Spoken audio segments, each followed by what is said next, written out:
Greetings and welcome to Calm, Clear Conversations. I'm Christopher Johnson with Calm, Clear Communications. And with me this day is Amy Vaughn. Welcome, Amy. Thank you. It's good to be here. So, Amy, what how would you introduce yourself? I mean, what's the best way? I know you from uh we share a lot of connections. Yeah. Yeah. Uh and Together Digital is what comes up most frequently in my conversations Mhm. with people where, oh, you must know Amy. Yeah, I agree. Uh, but you're more than just Together Digital. You're a whole person. Yes. I appreciate you acknowledging that. Absolutely. We all are, right?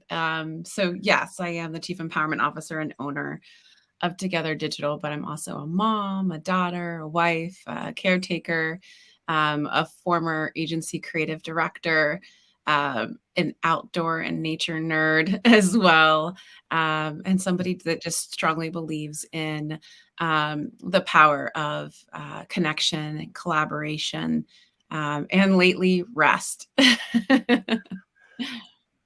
Rest is a Rest is a key component, and people think it is a luxury, but it's a requirement. Mhm. Absolutely. Now, Absolutely. uh, what's the path to being? What was your path for um, Together Digital? Yeah, it was pretty unexpected, I guess, is one way to put it.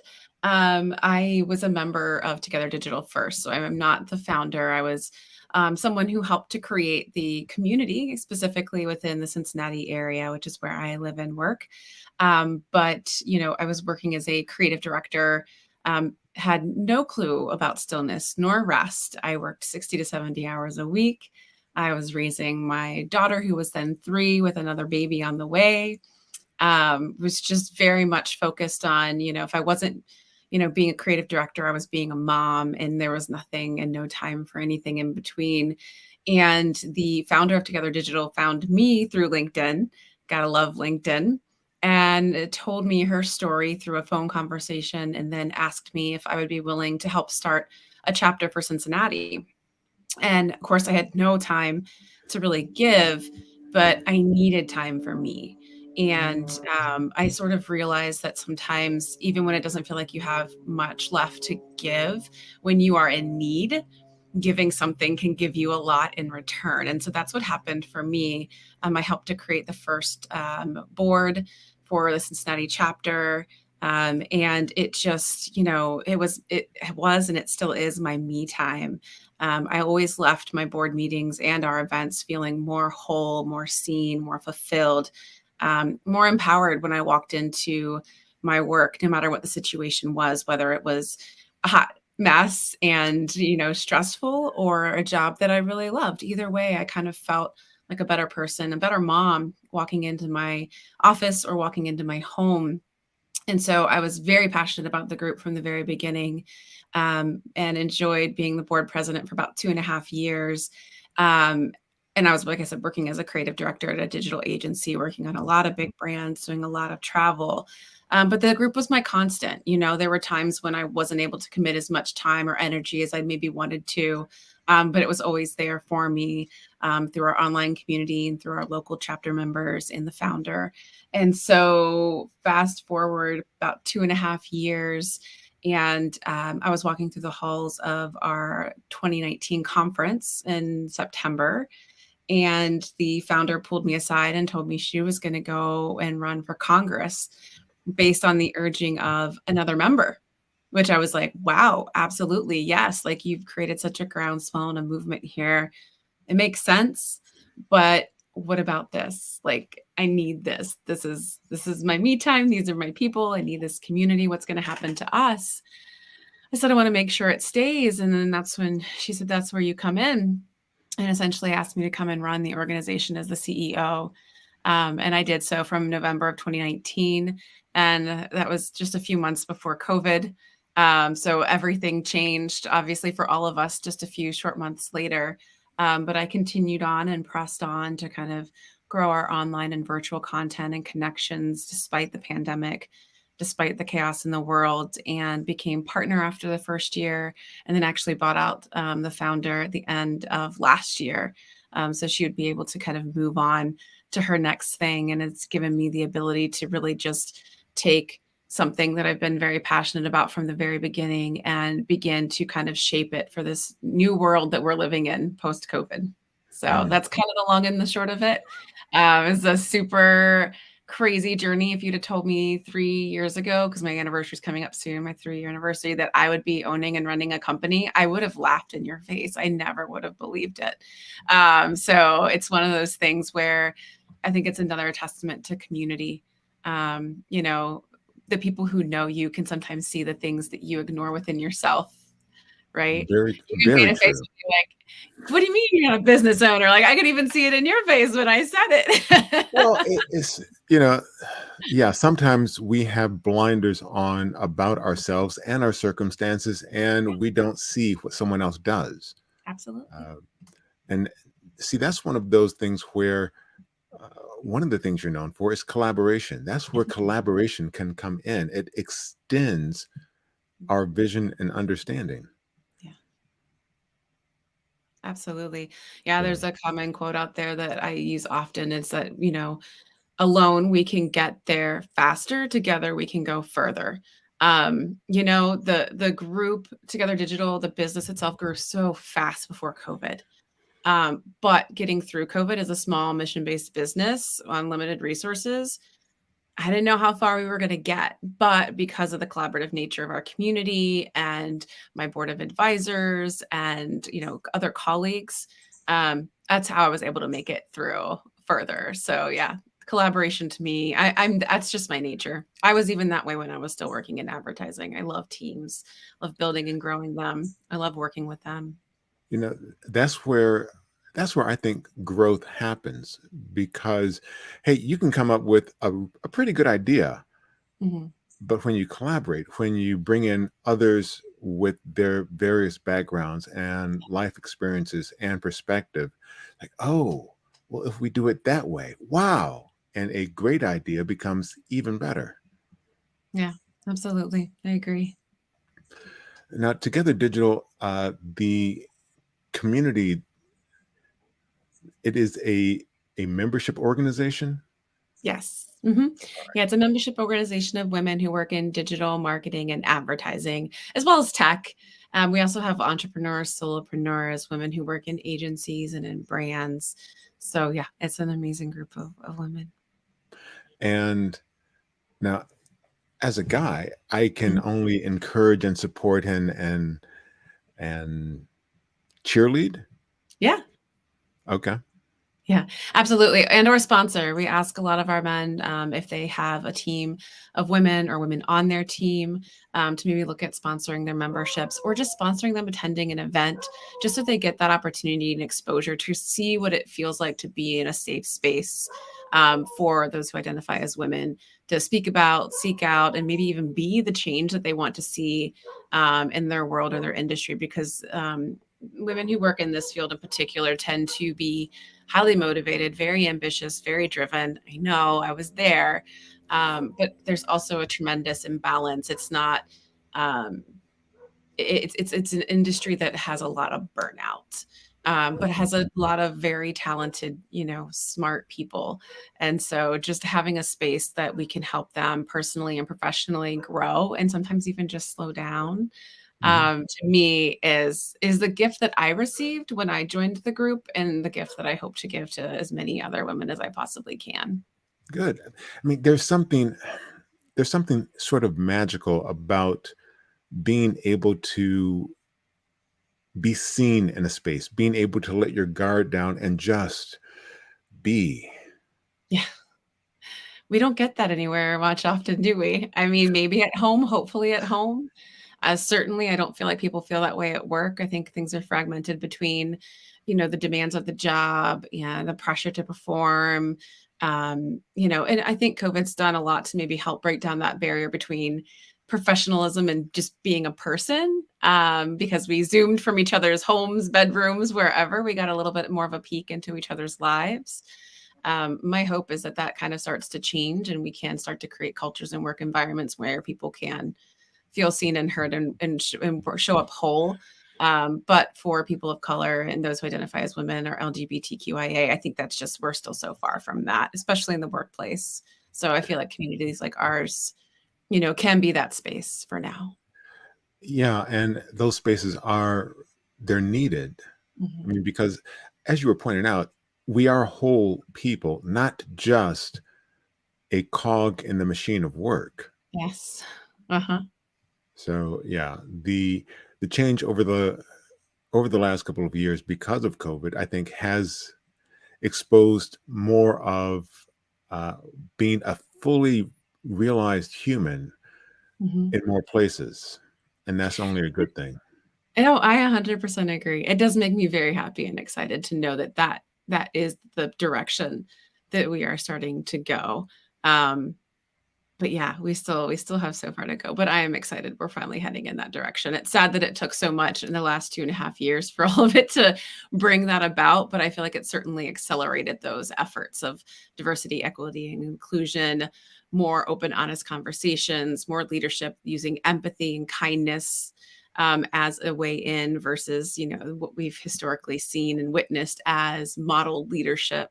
So yeah. So, what does leadership mean to you? To me, it's so funny. I have a lot of women within our organization that will say, I want to become a leader. And my first response to them is, you already are a leader. It's a mindset. I don't think it's a title. I don't think it's a role. I don't think it's a discipline. I think it's a way of being and a way of showing up. Because, ever since I was a kid, people were like, well, one of two things. Either she's a leader or she's bossy, and it's more of like being somebody who, when you show up, you're going to show up and you are going to model a behavior, you are going to contribute, and you're going to think about the whole, not just the individual. But that's leadership to me, and I know it's different to everyone, but that's what it means to me. It is different to everyone, and I love your answer because sometimes people don't see themselves as leaders. Mhm. Again, it goes back to others see something in us sometimes before we do. Yeah. So you can be bossy or you can be without anyone wanting or willing to follow. Yeah. That's so true. That's a good point. And I think that that's another thing as you were just speaking there reminded me that, there will be people who are like, I'm not a leader because I'm not extroverted. I'm not particularly extroverted. I'm an ambivert. I can be extroverted when I need to be, but I need my alone time and my kind of like space. And, I can only give so much energy to people before I need to retreat, and give myself and replenish my own energy. So I don't think you have to be an extrovert to be a leader. Some of my favorite leaders in the past that I've worked with have been introverts. They tend to be more introspective. They tend to be more observant. They're also fantastic listeners, more than likely, because they're taking the time to listen rather than just be the one talking all the time. So, yeah, introverts out there, don't worry, you can be leaders. It's totally possible, and you make great leaders as well, in my opinion. Wow. That's a relief because I'm an introvert. Yeah. And see, yeah, years ago, I thought leadership meant being an extrovert, meant being loud. I'm neither of those. Yep. I leadership can be quiet if that's the type of person that you are. Mhm.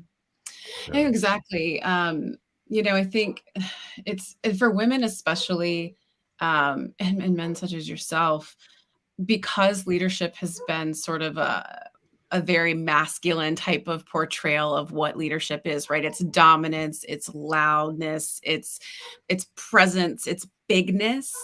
And it doesn't have to be any of those things. You look at people like spiritual leaders, like the Dalai Lama, like they're quiet, they're introverted, they use their words cautiously and carefully, but they also listen. That is also leadership.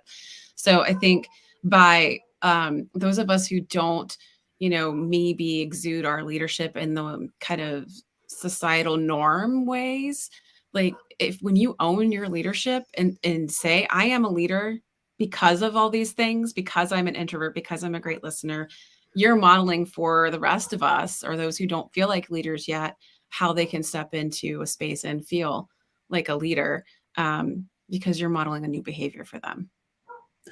Exactly, and that's really important. Um, Now, I think I'm a little bit unusual. Everyone thinks they're unusual, Yeah. but over my 30-year career in IT, uh, more than 50%, substantially more than 50% of my bosses have been women. Oh, wow. Um, That's great. It's a and good that's a it, high percentage. it is. And I have learned a lot and about various leadership styles.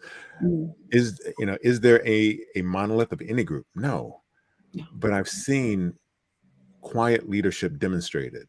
Mhm, Um, and I've seen people that just welcomed, hey, here's with a lot of IT, problem solving is the number one thing for the team. mhm, And however you can get the problem solved, it takes open communication, it takes collaboration.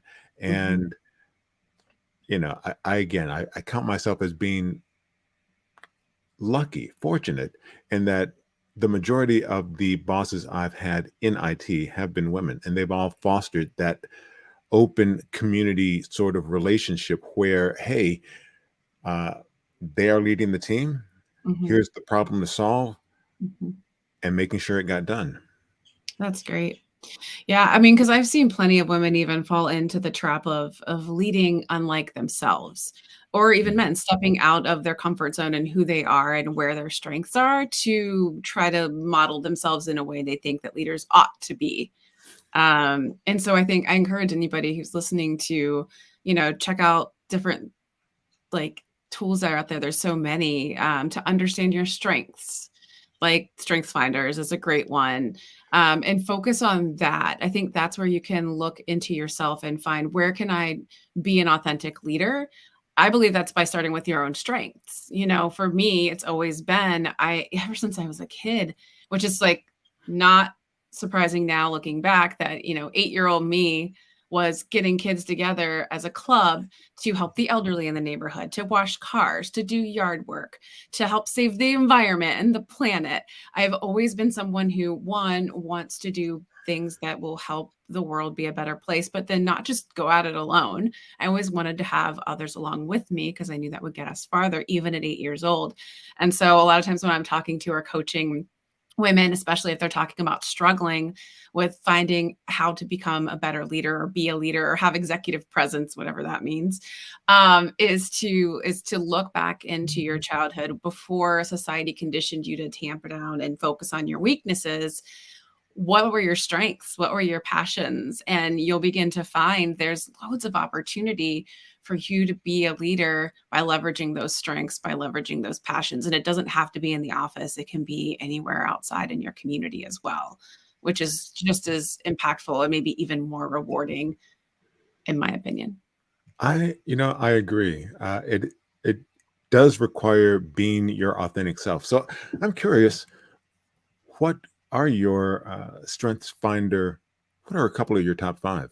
Yeah. So, connectedness is at the top. I think responsibility is up there in the top 3, which is something that's like a blessing and a curse, right? You always kind of feel accountable, responsible for everyone and everything, which probably just comes from being a big sister as well. Another one is input. I love taking in input and new ideas and sort of finding ways to synthesize them and or bring together connections, like unlikely ideas or connections, which is probably what always made me a good creative director that always had a load of inspiration, concepts, and ideas because I like taking input in very Mhm. disparate things and then bringing them together. So those were my top 3. But yeah, we talk about, Enneagram, we talk about DISC, we talk about all those different kind of personal, just understanding and being self aware of who you are and how you're motivated can help you go such a long way, even in collaboration and connecting with others. Because I think all of us, Yeah. collaborate and connect in different ways, and we all need different tools and approaches to help us feel comfortable in doing that. Because what you'll find is if you force your way into a room to network and you are an introvert, if you try to go at it like an extrovert, it's going to feel all wrong.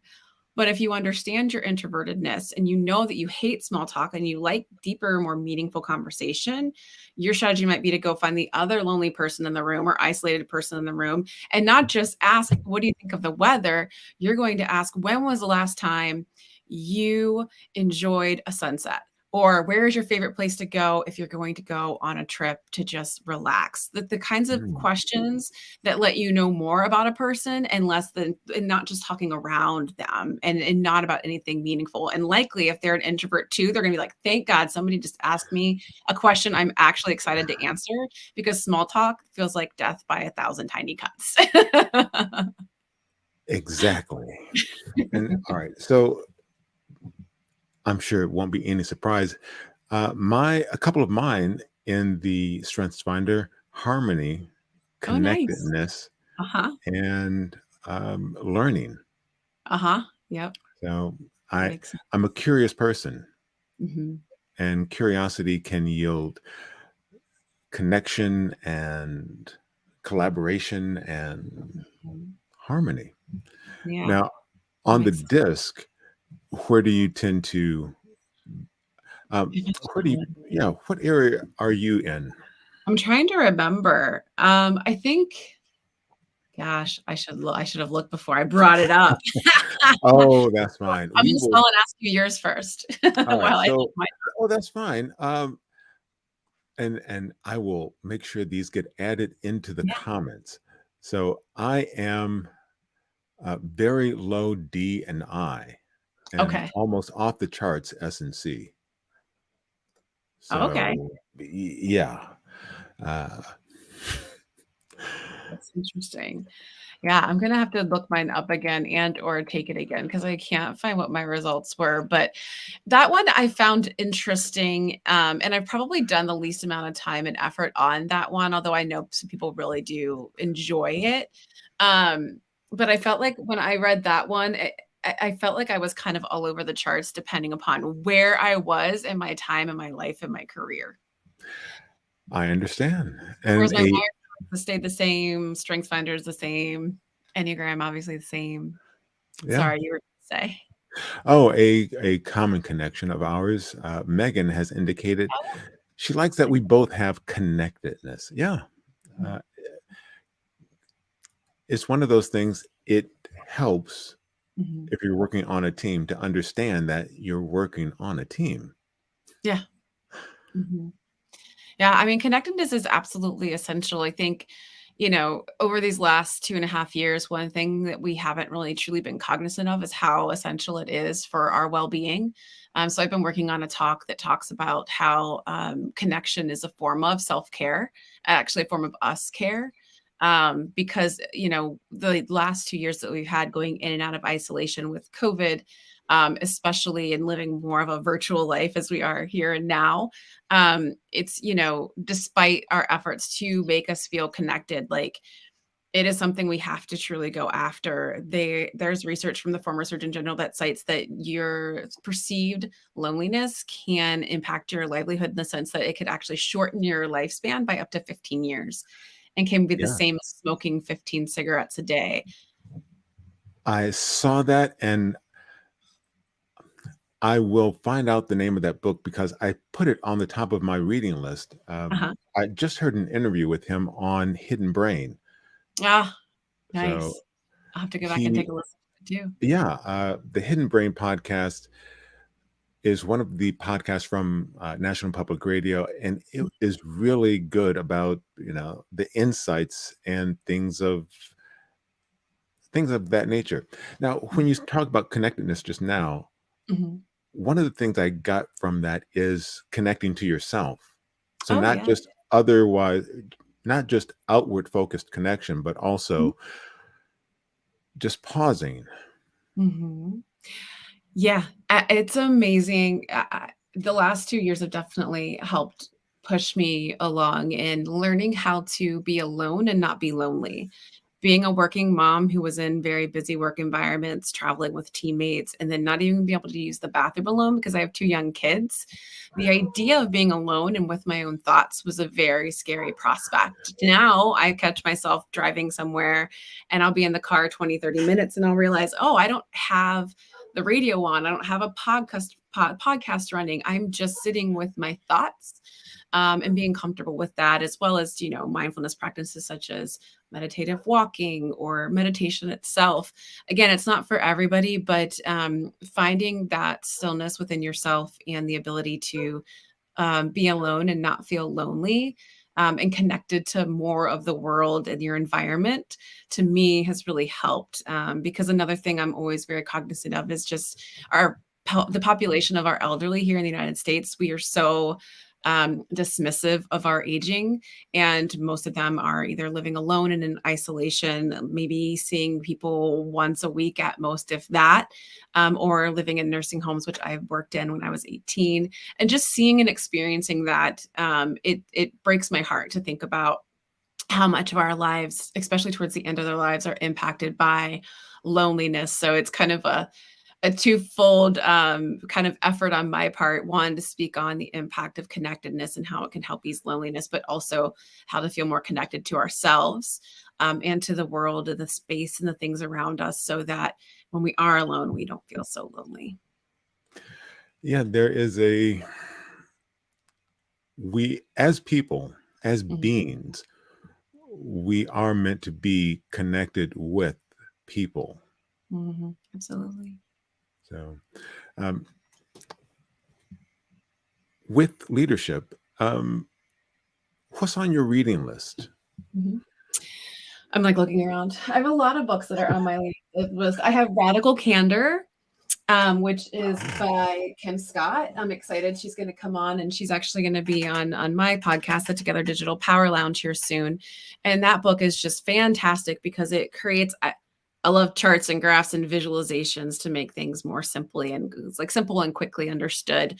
And she kind of talks about that intersection of being clear to be kind, and communicating in a way that is clear but caring, because sometimes being clear means telling people things that they don't want to necessarily hear. And so by leveraging radical candor, it helps me be a better leader because I'm an Enneagram type 9, which means I despise conflict. I will do what I can to avoid any and all conflict. I'm a peacemaker. I am a moderator, right? So Radical Candor is a great book, because again, it's like we don't all lead from the same space, and we need tools and resources, like, in my opinion, Radical Candor, to help us understand how, as a 9, am I being able to show up and be very clear when it's an uncomfortable potential conflict situation, and know that it's coming from a good place and a place of peace. So, Now, yeah, that's a is good that one. right? And is that by Kim Scott? Kim Scott. Mhm. Okay. Yep, that's a good one. As a woman who runs a business, a small mission-based business, I love the book Traction and the EOS system. It's an entrepreneurial operating system. This is the part of Amy that's like once in like some type of neatness, organization, structure to things. And the idea of traction is to really focus on the bigger, what they call rocks of your business, to make sure that they don't get lost in the little grains and pebbles that are everyday distractions of running a business.